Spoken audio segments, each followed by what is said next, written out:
Младите преку социјалните мрежи лесно може да станат потенцијални жртви на трговците со луѓе. Прифаќањето на понуди за пријателство, допишувањето со непознати лица не е безбедно.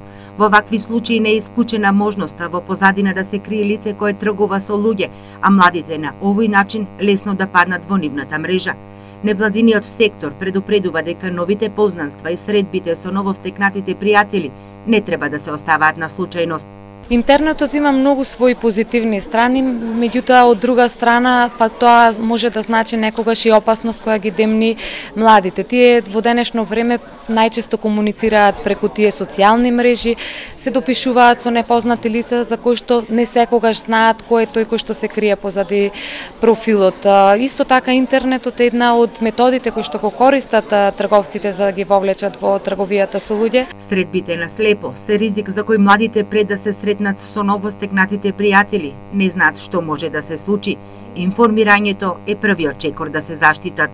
Кога ги остваруваат средбите со лица на слепо со кои што претходно одреден период комуницирале преку интернет, тоа да биде на информиран начин. Да пренесат на некој дека сакаат да остварат средба или пак средбата да ја остварат на некое јавно место.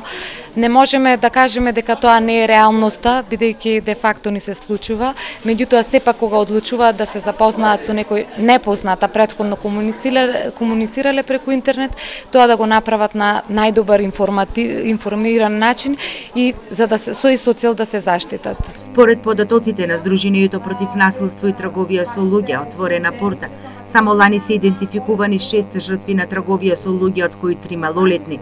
Најчест облик на злоупотреба е сексуалната експлоатација.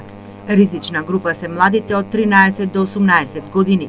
Податоците, велат од оваа невладина организација, не соодветствуваат со реалниот број, бидејќи бројот на жртви е многу поголем.